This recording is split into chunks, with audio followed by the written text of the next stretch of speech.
ನಮಸ್ಕಾರ ವೀಕ್ಷಕರೇ, PR ಅಕಾಡೆಮಿಗೆ ಸ್ವಾಗತ. ತಿಂಗಳಿಗೆ 75,000 ರೂಪಾಯಿ ಬರುವಂತಹ ಸರ್ಕಾರಿ ಹುದ್ದೆ ಇದಾಗಿದೆ. ಇದು ಯಾವ ಹುದ್ದೆ, ಎಲ್ಲಿ ಖಾಲಿ ಇರುತ್ತೆ, ಹೇಗೆ ಅಪ್ಲಿಕೇಶನ್ ಹಾಕೋಬೇಕು, ವಯೋಮಿತಿ ಎಲ್ಲ ಏನಿರಬೇಕು, ಇದ್ರ ಬಗ್ಗೆ ಮಾಹಿತಿ ಬೇಕು ಅಂತ ಹೇಳಿದ್ರೆ ವಿಡಿಯೋನ ಕೊನೆ ತನಕ ನೋಡ್ಬೇಕಾಗತ್ತೆ. ಹಾಗೆ ಇನ್ನೂ ಈ ಚಾನಲ್ ಸಬ್ಸ್ಕ್ರೈಬ್ ಆಗಿಲ್ಲ ಅಂದ್ರೆ ಇವಾಗಲೇ ಸಬ್ಸ್ಕ್ರೈಬ್ ಆಗಿ ಪ್ರತಿದಿನನೂ ಗವರ್ನಮೆಂಟ್ ಮತ್ತೆ ಪ್ರೈವೇಟ್ ಸೆಕ್ಟರ್ ಜಾಬ್ ಡೀಟೇಲ್ಸ್ ತಿಳ್ಕೋಬಹುದು. ಹಾಗೆ ಬೆಲ್ ಐಕನ್ ಪ್ರೆಸ್ ಮಾಡಿ, ವಿಡಿಯೋ ಅಪ್ಲೋಡ್ ಆಗಿದ ತಕ್ಷಣ ನಿಮಗೆ ನೋಟಿಫಿಕೇಶನ್ ಬಂದ್ಬಿಡತ್ತೆ. ಇವಾಗ ವಿಡಿಯೋನ ಶುರು ಮಾಡೋಣ. BSNL ನಲ್ಲಿ ಈ ಹುದ್ದೆಗಳು ಖಾಲಿ ಇದೆ. ಅಂದ್ರೆ ಭಾರತೀಯ ಸಂಚಾರ್ ನಿಗಮ್ ಲಿಮಿಟೆಡ್, ಭಾರತ್ ಸಂಚಾರ್ ನಿಗಮ್ ಲಿಮಿಟೆಡ್ ಅಂತ ಏನು ಹೇಳ್ತೀವಲ್ಲ, ಅಲ್ಲಿ 3 ಹುದ್ದೆಗಳು ಖಾಲಿ ಇದೆ. ತಿಂಗಳಿಗೆ 75,000 ರೂಪಾಯಿ ಕೊಡುವಂತಹ ಜಾಬ್ ಇದು. ನೆಕ್ಸ್ಟ್ ಇಂಟರ್ವ್ಯೂ ಅಂದ್ರೆ ಸೆಲೆಕ್ಷನ್ ಪ್ರೋಸೆಸ್ ನ ನೋಡೋದಾದ್ರೆ ಯಾವುದೇ ರೀತಿಯ ಲಿಖಿತ ಪರೀಕ್ಷೆ ಇರೋದಿಲ್ಲ, ಸಂದರ್ಶನ ಇರುತ್ತೆ, ಅಂದ್ರೆ ಇಂಟರ್ವ್ಯೂ ಇರುತ್ತೆ.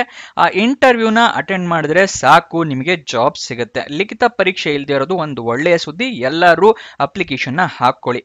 ಯಾವ ಹುದ್ದೆ ಅಂತ ನೋಡೋದಾದ್ರೆ ಲೀಗಲ್ ಕನ್ಸಲ್ಟೆಂಟ್ ಹುದ್ದೆ ಇದಾಗಿರುತ್ತೆ. ನೆಕ್ಸ್ಟ್ ಅಪ್ಲಿಕೇಶನ್ ಆನ್ಲೈನ್ ಮುಖಾಂತರ ನೀವು ಹಾಕೋಬೇಕಾಗತ್ತೆ. ಅಪ್ಲಿಕೇಶನ್ ಓಪನ್ ಆಗಿ ದಿನಾಂಕ 18 ಫೆಬ್ರವರಿ 2025, ಕೊನೆಯ ದಿನಾಂಕ 14 ಮಾರ್ಚ್ 2025.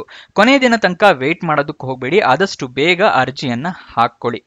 ನೆಕ್ಸ್ಟ್ ನಿಮಗೆ ಅಪ್ಲಿಕೇಶನ್ ಫೀಸ್ ಏನಿದೆ, ಇದ್ರೆ ಎಷ್ಟಿದೆ ಅನ್ನೋದನ್ನ ತಿಳಿಸ್ಕೊಡ್ತಾ ಇದ್ದೀನಿ, ಗಮನ ಕೊಟ್ಟು ನೋಡ್ಕೊಳ್ಳಿ. ಅದಕ್ಕಿಂತ ಮುಂಚೆ ಇನ್ನೂ ಈ ವಿಡಿಯೋಗೆ ಲೈಕ್ ಮಾಡಿಲ್ಲ ಅಂದ್ರೆ ದಯವಿಟ್ಟು ಲೈಕ್ ಮಾಡಿ, ಹಲವಾರು ಜನರಿಗೆ ವಿಡಿಯೋ ತಲುಪೋ ತರ ಮಾಡಿ. ಮತ್ತೆ ನಿಮ್ಮ ಫ್ರೆಂಡ್ಸ್ ಯಾರಾದರೂ ಜಾಬ್ ಹುಡುಕ್ತಾ ಇದ್ದಾರೆ ಅಂತ ಹೇಳಿದ್ರೆ ಅಂತವರಿಗೆ ಈ ವಿಡಿಯೋ, ಈ ಚಾನೆಲ್ ಎಲ್ಲ ಶೇರ್ ಮಾಡಿ, ಅವರಿಗೂ ಜಾಬ್ ಹುಡುಕೋಕೆ ಹೆಲ್ಪ್ ಆಗುತ್ತೆ. ಇವಾಗ ಅಪ್ಲಿಕೇಶನ್ ಫೀಸ್ ವಿಚಾರಕ್ಕೆ ಬರೋಣ. 500 ರೂಪಾಯಿಗಳಿರುತ್ತೆ ಅಪ್ಲಿಕೇಶನ್ ಫೀಸ್ನ. ನೀವು ಆನ್ಲೈನ್ ಮುಖಾಂತರನೇ ಕಟ್ಟಬೇಕಾಗತ್ತೆ. ಇದರಲ್ಲಿ ರಿಸರ್ವೇಶನ್ ಏನಿಲ್ಲ, ಎಲ್ಲಾ ಕ್ಯಾಂಡಿಡೇಟ್ಸ್ಗಳಿಗೂ 500 ರೂಪಾಯಿನೇ ಅಪ್ಲಿಕೇಶನ್ ಫೀಸ್ ಇದೆ. ಆನ್ಲೈನ್ ಮುಖಾಂತರ ನೀವು ಅರ್ಜಿ ಫೀನ ಕಟ್ಟಬೇಕಾಗತ್ತೆ. ನೆಕ್ಸ್ಟು ನಿಮಗೆ ಅಪ್ಲಿಕೇಶನ್ ಹಾಕೋಕ್ಕಿಂತ ಮುಂಚೆ ಅಫಿಷಿಯಲ್ ನೋಟಿಫಿಕೇಶನ್ ಓದ್ಕೊಳ್ಳೋದು ಅತಿ ಮುಖ್ಯವಾಗಿದೆ.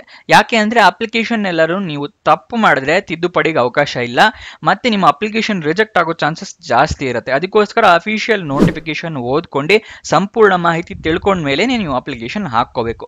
ಈ ಅಫಿಷಿಯಲ್ ನೋಟಿಫಿಕೇಶನ್ ಓದ್ಕೊಳ್ಳಿ ಅಂತ ಹೇಳಿದ್ರಿ, ಎಲ್ಲಿ ಸಿಗುತ್ತೆ ಅಂತ ಕೇಳಿದ್ರೆ ಡಿಸ್ಕ್ರಿಪ್ಷನ್ ಅಲ್ಲಿ ಟೆಲಿಗ್ರಾಮ್ ಚಾನಲ್ನ ಲಿಂಕ್ ಕೊಟ್ಟಿದ್ದೀನಿ, ಅಲ್ಲಿಂದ ಕ್ಲಿಕ್ ಮಾಡಿ ಅದನ್ನ ಜಾಯಿನ್ ಆಗಿ ಅಫಿಷಿಯಲ್ ನೋಟಿಫಿಕೇಶನ್ PDF ಡೌನ್ಲೋಡ್ ಮಾಡ್ಕೊಬಹುದು ಟೆಲಿಗ್ರಾಮ್ ಇಂದ. ಓಕೆನಾ? ಪ್ರತಿ ಜಾಬ್ದು ಟೆಲಿಗ್ರಾಮ್ ಚಾನಲ್ ನಲ್ಲಿ ಅಫಿಷಿಯಲ್ ನೋಟಿಫಿಕೇಶನ್ ಅಪ್ಲೋಡ್ ಮಾಡಿರ್ತೀವಿ, ಅಲ್ಲಿಂದ ಕ್ಲಿಕ್ ಮಾಡಿ ಡೌನ್ಲೋಡ್ ಮಾಡ್ಕೋಬಹುದು ಬರ್ತಿದ್ದೀನಿ ನಾನು.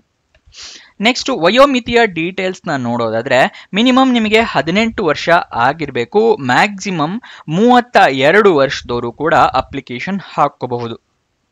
ನೆಕ್ಸ್ಟ್ ಹೇಗೆ ಅಪ್ಲಿಕೇಶನ್ ಹಾಕೋದು ಅನ್ನೋದರ ಸ್ಟೆಪ್ಸ್ ನ ತಿಳಿಸ್ಕೊಡ್ತಾ ಇದ್ದೀನಿ, ಅದನ್ನ ಗಮನ ಕೊಟ್ಟು ಕೇಳಿ. ಇಲ್ಲ ಅಂದ್ರೆ ಮತ್ತೆ ನಿಮಗೆ ರಿಜೆಕ್ಟ್ ಆಗೋ ಚಾನ್ಸಸ್ ಜಾಸ್ತಿ ಇರುತ್ತೆ. ಅದೇ ಫಸ್ಟ್ನೇದು ಹೇಳಿದಾಗೆ ಅಫಿಷಿಯಲ್ ನೋಟಿಫಿಕೇಶನ್ ಓದ್ಕೊಳ್ಳೋದು.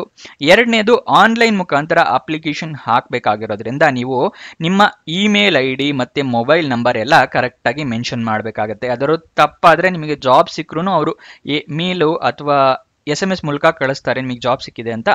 ಆದರೆ ನಿಮಗೆ ರಾಂಗ್ ಇಮೇಲ್ ID ಎಲ್ಲ ಕೊಟ್ಟಿದ್ರೆ ನಿಮಗೆ ಗೊತ್ತಾಗಲ್ಲ ಸಿಕ್ಕಿದ್ರು, ಅದಕ್ಕೋಸ್ಕರ ಕರೆಕ್ಟಾಗಿ ಮೆನ್ಷನ್ ಮಾಡಿ. ನೆಕ್ಸ್ಟ್ ಡಾಕ್ಯುಮೆಂಟ್ಸ್ ಎಲ್ಲ ರೆಡಿ ಇಟ್ಕೊಳ್ಳಿ. ಯಾವುದು ಅಂತ ಹೇಳಿದ್ರೆ ID ಪ್ರೂಫ್ಗೆ Aadhaar card, voter ID, PAN card ಈ ಥರ ಯಾವ್ದಾದ್ರು ಇಟ್ಕೊಳ್ಳಿ. ಅಂದರೆ ಫೋಟೋ ಇರುವಂತಹ ID ಕಾರ್ಡ್ ಬೇಕಾಗತ್ತೆ. ನಿಮ್ಮ ಏಜ್ ಪ್ರೂಫ್ಗೆ ಬರ್ತ್ ಸರ್ಟಿಫಿಕೇಟ್ ಇದ್ರು ಓಕೆ, ಇಲ್ಲಾಂದ್ರೆ SSLC ಮಾರ್ಕ್ಸ್ ಕಾರ್ಡ್ ಇಟ್ಕೊಳ್ಳಿ, ಅದೆಲ್ಲರ ಹತ್ರನೂ ಇದ್ದೇ ಇರುತ್ತೆ, ಅದನ್ನ ಒಂದು ಇಟ್ಕೊಳ್ಳಿ. ಎಜುಕೇಶನ್ ಕ್ವಾಲಿಫಿಕೇಶನ್ಗೆ ನಿಮ್ಮ ಮಾರ್ಕ್ಸ್ ಕಾರ್ಡು, ಸರ್ಟಿಫಿಕೇಟ್ಸು ಅವೆಲ್ಲ ರೆಡಿ ಇಟ್ಕೊಳ್ಳಿ. ರೆಸ್ಯೂಮೇ ರೆಡಿ ಇಟ್ಕೊಂಡಿರಿ, ಜಾಬ್ ಅಪ್ಲಿಕೇಶನ್ ಅಲ್ಲಿ ಕೇಳಿದ್ರೆ ಅಟ್ಯಾಚ್ ಮಾಡ್ಬೋದು, ಇಲ್ಲಾಂದ್ರೆ ಬೇರೆ ಜಾಬ್ಗಳಿಗೆ ಉಪಯೋಗ ಆಗೇ ಆಗುತ್ತೆ. ನೆಕ್ಸ್ಟ್ ನಿಮ್ಗೆ ಏನಾದ್ರು ಎಕ್ಸ್ಪೀರಿಯನ್ಸ್ ಇದ್ರೆ ಎಕ್ಸ್ಪೀರಿಯನ್ಸ್ ಸರ್ಟಿಫಿಕೇಟ್ ಇಟ್ಕೊಂಡಿರಿ, ಈ ಜಾಬಿಗೆ ಹೆಲ್ಪ್ ಆಗುತ್ತೆ ಅವಾಗ.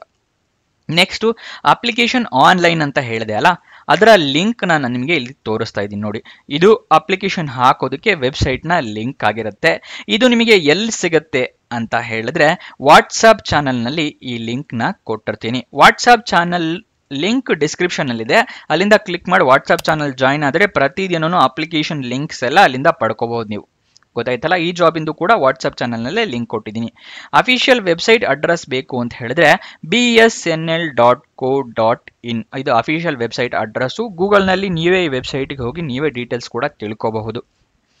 ನೆಕ್ಸ್ಟ್ ಆನ್ಲೈನ್ ಅಪ್ಲಿಕೇಶನ್ ಹಾಕೋದ್ರಿಂದ ನಾನು ಏನೇನೆಲ್ಲ ಡಾಕ್ಯುಮೆಂಟ್ಸ್ ಹೇಳಿದ್ನಲ್ಲ ಅದೆಲ್ಲದ್ರೂ ಕಾಪಿ ಇಟ್ಕೋಬೇಕಾಗತ್ತೆ. ಮೊಬೈಲಲ್ಲಿ ಹಾಕ್ತಾ ಇದ್ರೆ ಅದನ್ನ ಎಲ್ಲ ಡಾಕ್ಯುಮೆಂಟ್ಸ್ದು ಫೋಟೋ ತೆಗೆದು ಇಟ್ಕೊಳ್ಳಿ ಅಪ್ಲಿಕೇಶನ್ ಹಾಕೋದಕ್ಕೆ. ಕಂಪ್ಯೂಟರ್ನಲ್ಲಿ ಹಾಕ್ತಾ ಇದ್ರೆ ಸ್ಕ್ಯಾನ್ ಮಾಡಿ ಇಟ್ಕೊಳ್ಳಿ. ಓಕೆನಾ, ಪ್ರಿಂಟ್ ಔಟ್ ತೆಗೆದು ಇಟ್ಕೊಂಡ್ರೆ ಮತ್ತೆ ಉಪಯೋಗ ಇರೋದಿಲ್ಲ. ನಿಮ್ಮ ಪಾಸ್ಪೋರ್ಟ್ ಸೈಜ್ ಫೋಟೋಗ್ರಾಫ್ ಒಂದು ಇಟ್ಕೊಂಡಿರಿ, ಅಲ್ಲೇನಾದ್ರು ಕೇಳಿದ್ರೆ ಅಪ್ಲೋಡ್ ಮಾಡೋದಕ್ಕೆ ಬೇಕಾಗತ್ತೆ. ಓಕೆನಾ, ಇದಿಷ್ಟು ಡಾಕ್ಯುಮೆಂಟ್ಸ್ಗಳ ವಿವರ. ನೆಕ್ಸ್ಟು ನೀವು ಅಪ್ಲಿಕೇಶನ್ ಫೀಸ್ನ ಆನ್ಲೈನ್ ಮುಖಾಂತರ ಪೇ ಮಾಡಿ ಆಮೇಲೆ ಸಬ್ಮಿಟ್ ಬಟನ್ ಬರುತ್ತೆ ನಿಮಗೆ. ಅದೆಲ್ಲ ಆದಮೇಲೆ ಸಬ್ಮಿಟ್ ಬಟನ್ ಕ್ಲಿಕ್ ಮಾಡ್ತೀರಾ ಅಲ್ವಾ, ಕ್ಲಿಕ್ ಮಾಡಿ ಆದಮೇಲೆ ಅಪ್ಲಿಕೇಶನ್ ನಂಬರು ಅಥವಾ ರಿಕ್ವೆಸ್ಟ್ ನಂಬರ್ ಈ ಥರ ಏನಾದರೂ ಬಂದರೆ ಅದನ್ನು ನೋಟ್ ಡೌನ್ ಮಾಡಿ ಇಟ್ಕೊಬೇಕು. ಅಂದರೆ ಬರೆದಿಟ್ಕೊಳ್ಳಿ ಎಲ್ಲಾದರೂ, ಅಥವಾ ಮೊಬೈಲಲ್ಲಿ ಹಾಕ್ತಾ ಇದ್ರೆ ಅದನ್ನು ಸ್ಕ್ರೀನ್ಶಾಟ್ ತೊಗೊಂಡು ಇಟ್ಕೊಳ್ಳಿ. ನಿಮ್ಮ ಫ್ಯೂಚರ್ ರೆಫರೆನ್ಸ್ಗೆ ಬೇಕಾಗುತ್ತೆ, ಸ್ಟೇಟಸ್ ಎಲ್ಲ ನೋಡೋದಕ್ಕೆ ಬೇಕಾಗುತ್ತೆ. ನೆಕ್ಸ್ಟು ಅಪ್ಲಿಕೇಶನ್ ಓಪನ್ ಆಗಿದ್ದು ಕೊನೆ ದಿನಾಂಕ ತಿಳಿಸ್ಕೊಟ್ಟಿದ್ದೀನಿ, ಅಫಿಷಿಯಲ್ ನೋಟಿಫಿಕೇಶನ್ ಇದೆಲ್ಲನೂ ತಿಳಿಸ್ಕೊಟ್ಟಿದ್ದೀನಿ. ನೆಕ್ಸ್ಟ್ ನಿಮಗೆ ಏನು ಹೇಳ್ತಾ ಇದ್ದೀನಿ ಅಂತ ಹೇಳಿದ್ರೆ ಉದ್ಯೋಗ ಸ್ಥಳ ಮತ್ತು ಎಜುಕೇಷನ್ ಕ್ವಾಲಿಫಿಕೇಷನ್ ಏನು ಮಾಡಿರಬೇಕು ಅಂತ ತಿಳಿಸ್ಕೊಡ್ತಾ ಇದ್ದೀನಿ, ಗಮನ ಕೊಟ್ಟು ಕೇಳಿ. ಉದ್ಯೋಗ ಸ್ಥಳ ಡೆಲ್ಲಿ ಅಂದರೆ ನ್ಯೂ ಡೆಲ್ಲಿ ಅಲ್ಲಿರುತ್ತೆ, ನ್ಯೂ ಡೆಲ್ಲಿ ಡೆಲ್ಲಿಯಲ್ಲಿ. ನೆಕ್ಸ್ಟ್ ಎಜುಕೇಷನಲ್ ಕ್ವಾಲಿಫಿಕೇಷನ್ LLB ಮಾಡಿರಬೇಕಾಗತ್ತೆ, ರೆಕಗ್ನೈಸ್ಡ್ ಬೋರ್ಡ್ ಅಥವಾ ರೆಕಗ್ನೈಸ್ಡ್ ಯೂನಿವರ್ಸಿಟಿಯಿಂದ. ಇದಿಷ್ಟು ಈ ಜಾಬ್ನ ವಿವರ. ಏನಾದರೂ ಡೌಟ್ಸು ಅಥವಾ ಕ್ವಶನ್ಸ್ ಇದೆ ಅಂತ ಹೇಳಿದ್ರೆ ಕಮೆಂಟ್ ಬಾಕ್ಸ್ನಲ್ಲಿ ಕಮೆಂಟ್ ಮಾಡಿ, ನಾವು ಉತ್ತರ ಕೊಡೋದಕ್ಕೆ ಪ್ರಯತ್ನ ಮಾಡ್ತೀವಿ. ಇನ್ನೊಂದು ಜಾಬ್ ವಿಡಿಯೋ ಜೊತೆ ಸಿಗೋಣ. ಬಾಯ್ ಬಾಯ್.